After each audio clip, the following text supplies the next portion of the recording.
നമസ്കാരം. വേദാംഗ ജ്യോതിഷത്തിലെ അമൂല്യമായ അറിവുകളും മറ്റ് ആധ്യാത്മിക ജ്ഞാന ഉപദേശങ്ങളും പകർന്നു തരുന്ന പ്രശാന്തം ആസ്ട്രോ ചാനലിലേക്ക് ഏവർക്കും സ്വാഗതം. ഈ ചാനൽ ഇതുവരെയും സബ്സ്ക്രൈബ് ചെയ്യാത്തവർ ഇപ്പോൾ തന്നെ സബ്സ്ക്രൈബ് ചെയ്യുക. നോട്ടിഫിക്കേഷൻ ലഭിക്കുന്നതിനായി ബെൽ ബട്ടൺ അമർത്തുമല്ലോ. ഒപ്പം ചാനൽ ലൈക്ക് ചെയ്യുക, ഷെയർ ചെയ്യുക, കമൻറ്റ് ചെയ്യുക. കൊല്ലവർഷം 1200 ആണ്ടിലെ മിഥുന സംക്രമം തിരുവോണം നക്ഷത്രത്തിലാണ്. മിഥുനം 1-ാം തീയതിയിലെ ഗ്രഹനില അനുസരിച്ച് മേടം രാശിയിൽ ശുക്രനും, മിഥുനത്തിൽ സർവേശ്വരകാരകനായ വ്യാഴവും ആദിത്യനും ബുധനും, ചിങ്ങം രാശിയിൽ കുജനും കേതുവും, വൃശ്ചികത്തിൽ ഗുളികനും, മകരം രാശിയിൽ ചന്ദ്രനും, കുംഭത്തിൽ രാഹുവും, മീനം രാശിയിൽ ശനിയും സ്ഥിതി ചെയ്യുന്നു.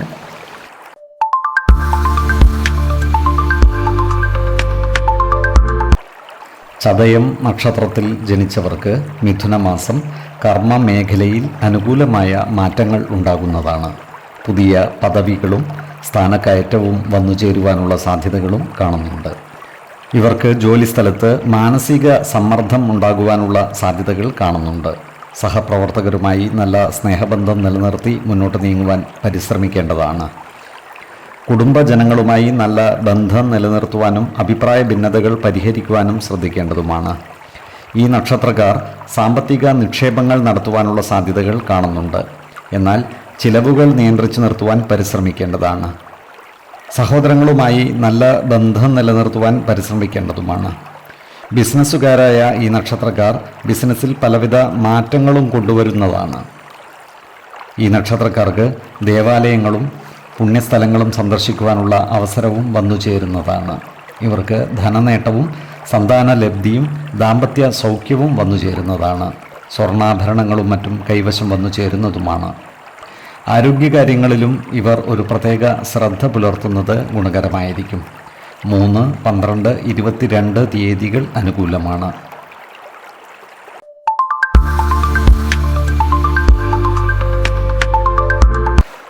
പൂരുരുട്ടാതി നക്ഷത്രക്കാർക്ക് വ്യക്തി ജീവിതത്തിൽ ചില മാറ്റങ്ങൾ അനുഭവപ്പെടുന്ന മാസമാണ് മിഥുനം. ആത്മവിശ്വാസം വർദ്ധിക്കുന്നതാണ്. പഴയ സൗഹൃദ ബന്ധങ്ങൾ ദൃഢമാകുന്നതുമാണ്. നിലവിലെ ജോലിയിൽ അധിക ചുമതല വന്നു ചേരുന്നതുമാണ്. മാർക്കറ്റിംഗ്, ഫ്രീലാൻസ്, മീഡിയ തുടങ്ങിയ മേഖലകളിൽ പ്രവർത്തിക്കുന്നവർക്ക് ഉയർച്ച ഉണ്ടാകുന്നതുമാണ്. ഈ നക്ഷത്രക്കാർക്ക് ചിലവുകൾ കൂടുന്നതാണ്. പഴയ കിട്ടാക്കടങ്ങൾ തിരിച്ചു കിട്ടുവാനുള്ള സാധ്യതകളും കാണുന്നുണ്ട്. സാമ്പത്തിക കാര്യത്തിൽ നിയന്ത്രണം ആവശ്യമാണ്. ഈ നക്ഷത്രക്കാരായ യുവജനങ്ങളുടെ വിവാഹ കാര്യത്തിൽ തീരുമാനമാകുന്നതുമാണ്. എന്നാൽ പ്രണയിതാക്കളുടെ വിവാഹ കാര്യത്തിൽ തീരുമാനമെടുക്കുമ്പോൾ പ്രത്യേകം ശ്രദ്ധ പുലർത്തേണ്ടതാണ്. ജീവിത പങ്കാളികളുമായി അഭിപ്രായ ഭിന്നതകൾ വന്നു ചേരാതെ സൂക്ഷിക്കേണ്ടതാണ്. ഈ നക്ഷത്രക്കാർ ഭൂമിയോ വീടോ വാങ്ങുവാനുള്ള സാധ്യതകളും കാണുന്നുണ്ട്. പൂർവിക സ്വത്തുവകകൾ നേടിയെടുക്കുന്നതിന് വ്യവഹാരാദികളിൽ ഏർപ്പെടേണ്ടതായി വരുവാനും ഇടയുണ്ട്. ഈ നക്ഷത്രക്കാരായ ബിസിനസ്സുകാർക്ക് കാര്യങ്ങൾ അനുകൂലമാണ്. ബിസിനസ്സിൽ നിന്നും ലാഭം നേടിയെടുക്കുവാൻ ഇവർക്ക് സാധിക്കുന്നതുമാണ്. ഇവർക്ക് ദൂരയാത്രകൾ ആവശ്യമായി വരുന്നതാണ്. കുംഭക്കൂറിൽ വരുന്ന ഈ നക്ഷത്രക്കാർക്ക് ധനനേട്ടവും സന്താനലബ്ധിയും ദാമ്പത്യ സൗഖ്യവും ഉണ്ടാകുന്നതാണ്. മീനക്കൂറിൽ വരുന്ന ഈ നക്ഷത്രക്കാർക്ക് ധനനേട്ടവും ബന്ധുഗുണവും ഉണ്ടാകുന്നതാണ്. ഇവർക്ക് സ്വർണ്ണാഭരണങ്ങളും മറ്റും കൈവശം വന്നു ചേരുന്നതുമാണ്. ശത്രുതാ മനോഭാവം പുലർത്തുന്നവരുടെ മേൽ വിജയം വരിക്കുവാനും ഇവർക്ക് സാധിക്കുന്നതാണ്. ആരോഗ്യകാര്യങ്ങളിലും ഈ നക്ഷത്രക്കാർ ഒരു പ്രത്യേക ശ്രദ്ധ പുലർത്തുന്നത് ഗുണകരമായിരിക്കും. 5, 15, 27 തീയതികൾ അനുകൂലമാണ്.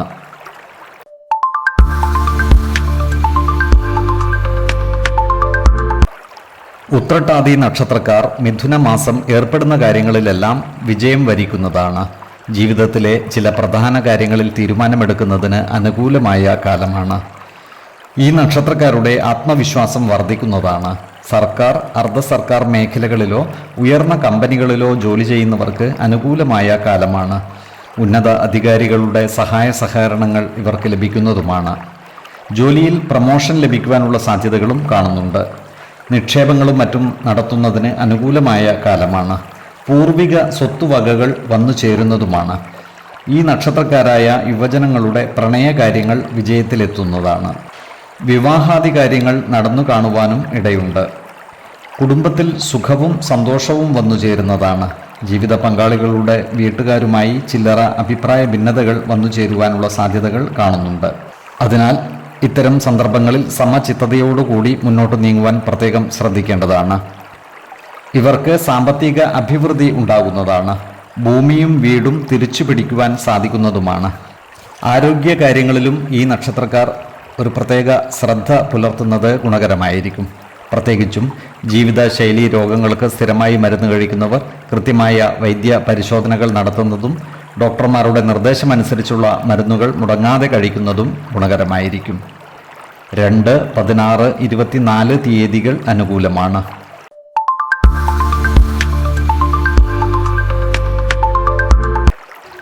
രേവതി നക്ഷത്രത്തിൽ ജനിച്ചവർക്ക് മിഥുനമാസം കർമ്മ മേഖലയിൽ പുരോഗതി ഉണ്ടാകുന്നതാണ്.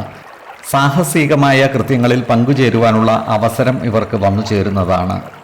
വ്യവസായ മേഖലകളിലോ IT തുടങ്ങിയ സാങ്കേതിക മേഖലകളിലോ മറ്റു ടെക്നിക്കൽ മേഖലകളിലോ പ്രവർത്തിക്കുന്നവർക്ക് സ്ഥാനക്കയറ്റവും ഉയർന്ന വരുമാനവും ലഭിക്കുന്നതാണ്. ഇവർക്ക് പ്രവർത്തന ലക്ഷ്യം പൂർത്തീകരിക്കുവാൻ സാധിക്കുന്നതുമാണ്. യുവജനങ്ങളുടെ വിവാഹ കാര്യങ്ങളിൽ തീരുമാനമാകുന്നതാണ്. വിശ്വാസികളായവർക്ക് ജാതക പരിശോധന ചെയ്ത് വിവാഹ കാര്യത്തിൽ ഉചിത തീരുമാനം എടുക്കാവുന്നതുമാണ്. നക്ഷത്ര പൊരുത്തവും പാപഗ്രഹ സാമ്യതയും കുജദോഷവും ദശാസന്ധി ദോഷവും മറ്റു അനുകൂല കാര്യങ്ങളും മനപ്പൊരുത്തവും പരിഗണിച്ച് വിവാഹ കാര്യത്തിൽ ഉചിത തീരുമാനമെടുക്കുന്നതാണ് ഉത്തമം. എന്നാൽ കടുത്ത പ്രണയമുള്ളവർക്ക് മനപ്പൊരുത്തം മാത്രം പരിഗണിച്ച് ഗാന്ധർവ വിധിപ്രകാരം വിവാഹിതരാകാമെന്ന് ആചാര്യ മതവുമുണ്ട്. ഈ നക്ഷത്രക്കാരായ ദമ്പതിമാർക്ക് സൽസന്താന യോഗവും കാണുന്നുണ്ട്.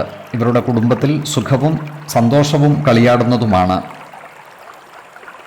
ഈ നക്ഷത്രക്കാർ ആത്മീയ കാര്യങ്ങളിൽ മുന്നിട്ടിറങ്ങുന്നതാണ്. പ്രത്യേകിച്ച് ക്ഷേത്രങ്ങളുമായി ബന്ധപ്പെട്ടോ കാവുകളിലെ തെയ്യങ്ങളും മറ്റ് ആചാരങ്ങളുമായി ബന്ധപ്പെട്ടോ നേതൃത്വം നൽകുന്നതിനുള്ള അവസരം ഇവർക്ക് വന്നു ചേരുന്നതാണ്. സന്ദർഭത്തിനനുസരിച്ച് പെരുമാറുവാൻ കഴിയുന്നവരായതിനാൽ ഇവർക്ക് സമൂഹത്തിൽ മാന്യത ഉണ്ടാകുവാൻ ഇടയുണ്ട്. സാമ്പത്തിക നേട്ടവും കുടുംബ സുഖവും വന്നു ചേരുന്നതുമാണ്. ഇവരുടെ വാഹനങ്ങൾക്ക് റിപ്പയർ ആവശ്യമായി വരുന്നതുമാണ്. ആരോഗ്യ കാര്യങ്ങളിലും ഇവർ ഒരു പ്രത്യേക ശ്രദ്ധ പുലർത്തുന്നത് ഗുണകരമായിരിക്കും. പ്രത്യേകിച്ചും ശിരോരോഗങ്ങളും ശീതകാല രോഗങ്ങളുമുള്ളവർ കൃത്യമായ വൈദ്യ പരിശോധനകൾ നടത്തുന്നത് ഗുണകരമായിരിക്കും. 2, 12, 24 തീയതികൾ അനുകൂലമാണ്. ഓരോ വ്യക്തികളും ജനിച്ച സമയത്തെ അടിസ്ഥാനമാക്കിയുള്ള ജാതകത്തിലെ ഗ്രഹനില അനുസരിച്ച് ഗുണദോഷ ഫലങ്ങളിൽ ഏറ്റക്കുറച്ചിലുകൾ ഉണ്ടാകുന്നതാണ്. ഏത് പ്രതിസന്ധികളെയും ആത്മവിശ്വാസത്തോടും ശുഭചിന്തകളോടും കൂടി നേരിടുക. പരിഹാരമില്ലാത്ത ഒരു പ്രശ്നവുമില്ല എന്നറിയുക. കുടുംബ ദേവതകളെ ഉപാസിക്കുന്നതും ഇഷ്ടദേവതാ മന്ത്രം 108 തവണ ദിനംതോറും ലിഖിത ജപം ചെയ്തു വരുന്നതും ദോഷശാന്തിക്ക് ഉത്തമമാണ്. ഈ വീഡിയോയിൽ പറഞ്ഞിരിക്കുന്ന കാര്യങ്ങളും സ്വന്തം ജീവിത അനുഭവങ്ങളും ഒത്തുനോക്കുക.